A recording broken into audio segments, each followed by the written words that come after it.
Hello बच्चों। आज फिर से आप सभी के बीच में मैं एक बहुत ही महत्वपूर्ण टॉपिक के साथ पुनः उपस्थित हुआ हूं। आज का हमारा जो टॉपिक है वो है extensive reading and intensive reading.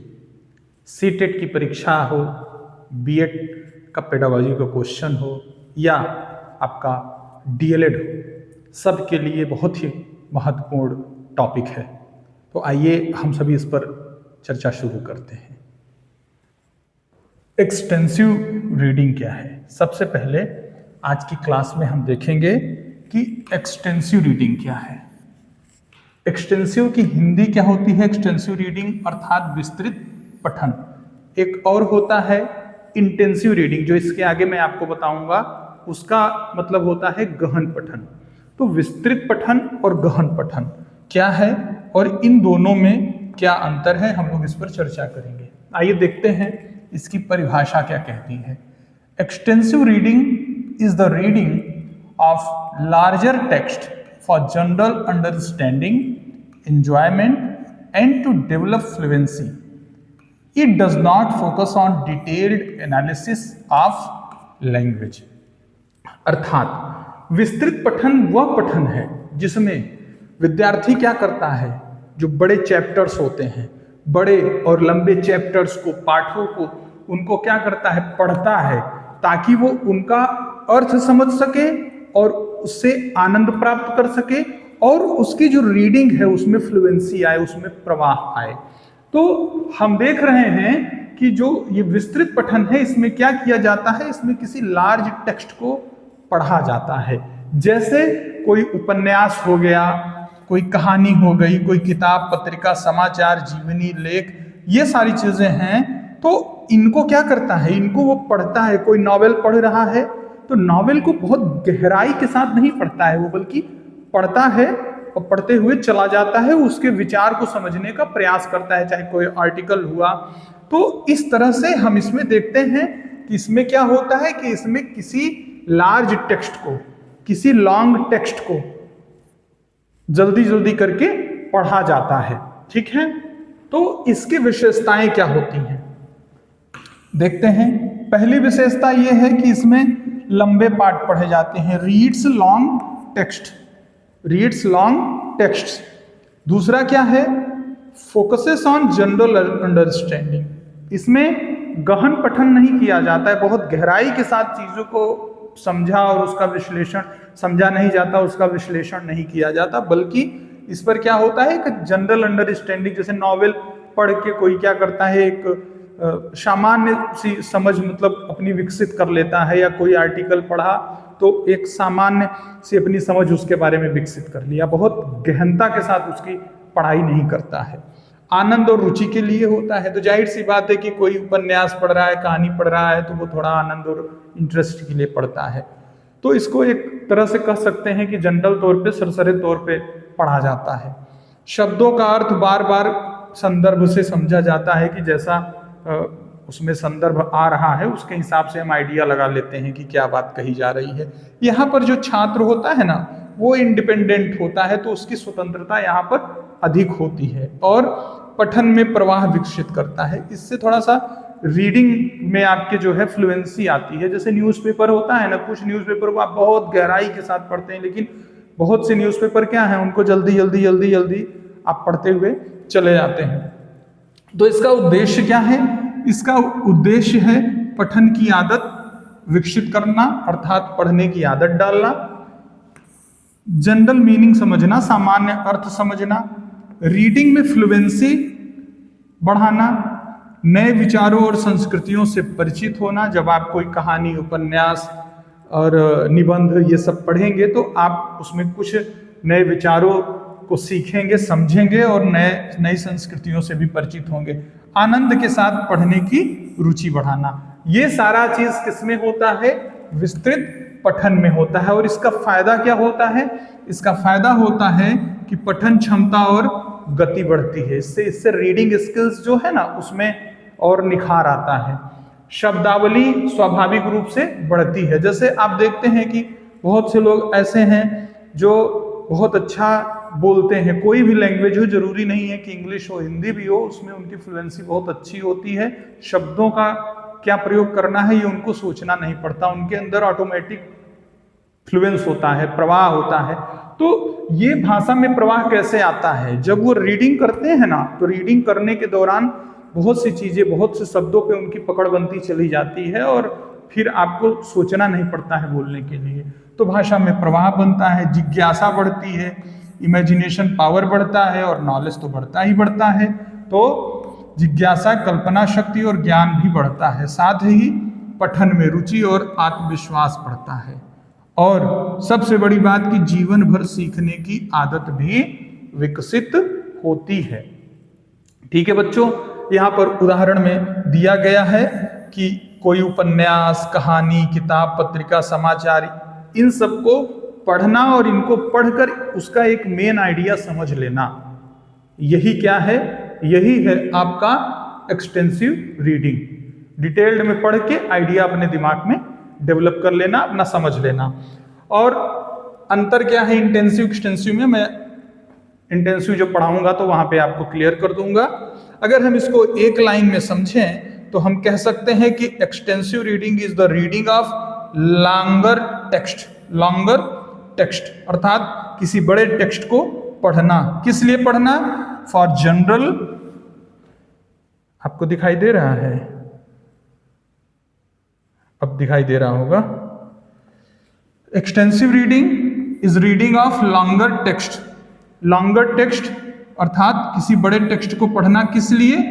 General understanding, सामान्य समझ के लिए, आनंद के लिए, और डेवलप फ्लुएंसी इन रीडिंग, और रीडिंग में फ्लुएंसी के लिए पढ़ना। तो मुझे लगता है कि आपको ये क्लियर हो गया होगा कि विस्तृत पठन अर्थात एक्सटेंसिव रीडिंग है क्या। कोई भी टेक्स्ट, लंबा टेक्स्ट, कहानी, निबंध, इन सब को पढ़ना, और किस लिए पढ़ना? कि उसकी एक सामान्य जानकारी प्राप्त कर ली जाए, तो वो क्या हो जाएगा? वो विस्तृत पठन हो जाएगा। ठीक है, आप नोट्स भी बना लेना इसका, जो इंपॉर्टेंट पॉइंट्स है, कैरेक्टरिस्टिक्स, फीचर्स जो हैं, डिफिनीशन है, इनको नोट कर लेना परीक्षा के लिहाज से, ये भी बहुत महत्वपूर्ण है बच्चों। ठीक है, आइए अब अगला देखते हैं। इंटेंसिव रीडिंग क्या है? एक मिनट, इंटेंसिव रीडिंग, हाँ आ रहा है वीडियो में। इंटेंसिव रीडिंग क्या है? इंटेंसिव रीडिंग की हिंदी हो गई गहन पठन। गहन पठन, यही आपको समझ में आ रहा होगा। गहन पठन का मतलब क्या हुआ? कि गहराई के साथ पढ़ना। डिफिनीशन क्या है? Intensive reading is the careful, देखिए, careful and detailed reading of a short text. Careful reading है और डिटेल्ड रीडिंग है। किसकी? किसी शॉर्ट टेक्स्ट की। किस लिए? To understand its meaning, vocabulary, grammar, sentence structure and important details. अर्थात इंटेंसिव रीडिंग वह रीडिंग है जिसमें विद्यार्थी क्या करता है? किसी शॉर्ट टेक्स्ट को, किसी छोटे पाठ को पढ़कर उसका क्या करता है? उसका अर्थ समझता है, उसकी शब्दावली, व्याकरण, वाक्य संरचना और सभी महत्वपूर्ण तथ्यों को समझता है। तो आपको अब अंतर क्लियर हो गया होगा। एक्सटेंसिव रीडिंग में हम क्या करते थे? किसी लार्जर टेक्स्ट को, किसी लॉन्गर टेक्स्ट को हम पढ़ते थे और उसका एक जनरल आइडिया समझते थे। लेकिन इसमें हम क्या करते हैं? इसमें हम किसी शॉर्ट टेक्स्ट को, किसी छोटे पाठ को ध्यानपूर्वक पढ़ते हैं, ध्यानपूर्वक पढ़ते हैं, पूरे अटेंशन के साथ पढ़ते हैं, और उसकी मीनिंग, उसका वर्ड मीनिंग, उसका ग्रामर, उसका सेंटेंस का स्ट्रक्चर और जितने भी इंपॉर्टेंट फैक्ट्स हैं उन सभी को हम क्या करते हैं? समझते हैं। ठीक है, अब आइए देखते हैं इसके फीचर्स क्या हैं। तो सबसे इंपॉर्टेंट फीचर्स ये है कि रीड्स अ शॉर्ट पैसेज। तो समझते चलो, जहां शॉर्ट पैसेज पढ़ा जाए और बहुत गहराई के साथ पढ़ा जाए, वो क्या होता है? वो होता है क्या? Intensive reading. और जो लार्ज या लॉन्गर टेक्स्ट पढ़ा जाए, जहां पर कोई कहानी, उपन्यास, बड़ा आर्टिकल, इनको पढ़ा जाए और जनरल आइडिया समझने के लिए पढ़ा जाए, तो वो क्या होता है? वो होता है आपका एक्सटेंसिव रीडिंग। दूसरा है, इसमें फोकस किया जाता है किस पे, एक्यूरेसी एंड कॉम्प्रिहेंशन, अर्थात उसमें शुद्धता, ग्रामर को अच्छे से समझना है, सेंटेंस स्ट्रक्चर सही है कि नहीं है।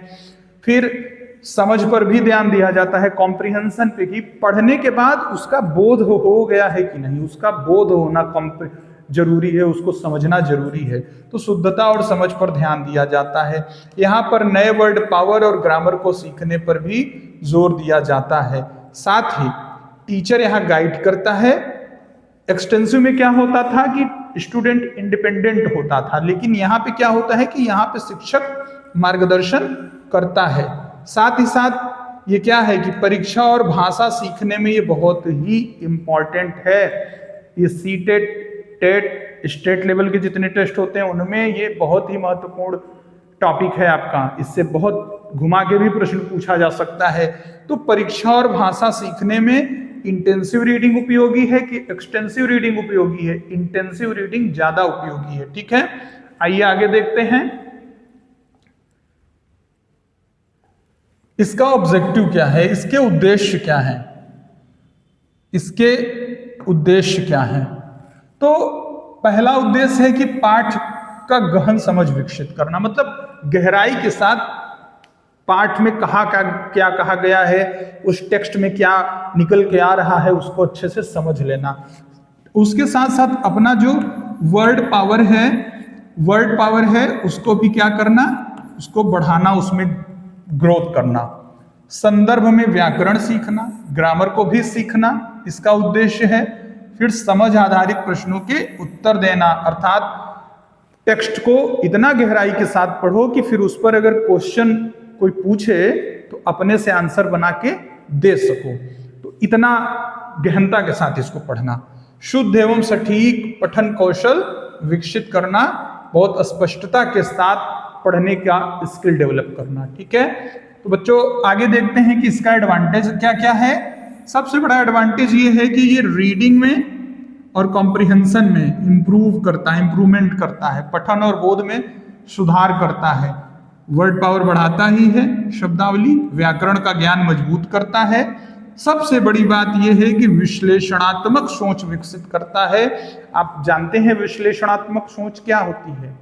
विश्लेषणात्मक सोच का मतलब यहाँ पे ये है कि आप किसी भी टेक्स्ट को पढ़ने के बाद उसके बारे में खुद से तर्क करें और उनके प्रश्नों पर अपने से उत्तर देने की क्षमता विकसित करें, विश्लेषण करें उस प्रश्न का पूरा, उस प्रश्न को समझकर उसके उत्तर का विश्लेषण करें, जो टेक्स्ट आपने पढ़ा है उसके आधार पर। ये कैपेसिटी आपको अपने अंदर डेवलप करनी होती है, किसके माध्यम से? इंटेंसिव अर्थात गहन पठन के माध्यम से। परीक्षाओं में ये भी सहायक होता है। तो एग्जाम्पल यहाँ पे हम देख सकते हैं कि विद्यार्थी एक पृष्ठ की कहानी को ध्यान से पढ़ता है और कठिन शब्दों के अर्थ सीखता है, व्याकरण समझता है और उससे जुड़े प्रश्नों के उत्तर देता है। और डिटेल में मैं आपको समझा देता हूं। मान लो बच्चे को दिया गया एक पेज का एक शॉर्ट टेक्स्ट पढ़ना है, ठीक है। अब उसमें बच्चे को ये भी काम दे दिया जाता है कि इसको इतना गहराई के साथ पढ़ो कि यहां तुमको मान लो इस शब्द का अर्थ नहीं समझ में आ रहा है, इसका अर्थ नहीं समझ में आ रहा है, इसका मीनिंग नहीं समझ में आ रहा है। तो जिसका मीनिंग नहीं समझ में आ रहा है उन सभी वर्ड मीनिंग को तुम नोट करो, और वर्ड मीनिंग को नोट करो, उसको याद करो, उसको समझो, फिर पूरे अर्थ को समझने का प्रयास करो। तो मतलब वर्ड मीनिंग भी तुम सीखो, साथ ही साथ स्ट्रक्चर को भी समझने का प्रयास करो कि यहाँ पे प्रेजेंट कंटीन्यूअस टेंस है कि पास्ट टेंस है, ये भी समझो। तो इतना गहराई के साथ इसको पढ़ना जरूरी होता है। वही बात यहाँ उदाहरण में कही गई है कि sentence structure, word power, grammar, इन सभी को जो है वो बच्चा सीखता है। ठीक है, आइए जल्दी से अंतर देख लेते हैं, नहीं तो वीडियो बड़ा हो जाएगा। इंटेंसिव रीडिंग और एक्सटेंसिव रीडिंग में मुख्य रूप से क्या अंतर है? पहला, इंटेंसिव रीडिंग शॉर्ट टेक्स्ट पे होता है जैसा कि आपने अभी देखा। दूसरा, एक्सटेंसिव रीडिंग जो होता है वो किस पे होता है? लॉन्ग टेक्स्ट पे आधारित होता है, मतलब इसमें कई पेज के कंटेंट होते हैं, कई पेज का टेक्स्ट होता है। डिटेल्ड स्टडी इसमें करनी होती है बहुत गहराई के साथ। एक्सटेंसिव में क्या होता है कि जनरल अंडरस्टैंडिंग एक विकसित करना होता है कि कितना भी बड़ा हो तो उसको सामान्य तौर पे सरसरे तौर पे पढ़ लेना। ये टीचर गाइडेड होता है इंटेंसिव, और ये सेल्फ रीडिंग एक तरह से होता है। एक्सटेंसिव में क्या है कि कुछ भी आप कहानी, किताब, उपन्यास, इसको कोई टीचर तो पढ़वाता नहीं, शौक बस आदमी अपने एंजॉयमेंट के लिए पढ़ता है, तो ये सेल्फ रीडिंग होती है। इंटेंसिव में फोकस किया जाता है किस पे? लैंग्वेज की एक्यूरेसी बनी रहे, ग्रामर शुद्ध है कि नहीं है, वर्ड मीनिंग सही है कि नहीं है, और इसमें फ्लुएंसी पे फोकस किया जाता है कि कितना ज्यादा, कितना जल्दी उस उपन्यास को खत्म कर दिया जाए, इस पे ध्यान दिया जाता है। तो एक लाइन में अगर हम डेफिनेशन की बात करें तो इंटेंसिव रीडिंग क्या होती है? Intensive reading is the close and detailed reading, बहुत ही क्लोजली और विस्तार के साथ, बहुत विस्तृत ढंग से पढ़ना। क्या पढ़ना? ऑफ ए शॉर्ट टेक्स्ट, कोई शॉर्ट टेक्स्ट, या complete understanding of meaning, vocabulary, grammar and content. वही बात है कि किसी भी छोटे पाठ को कैसे पढ़ना?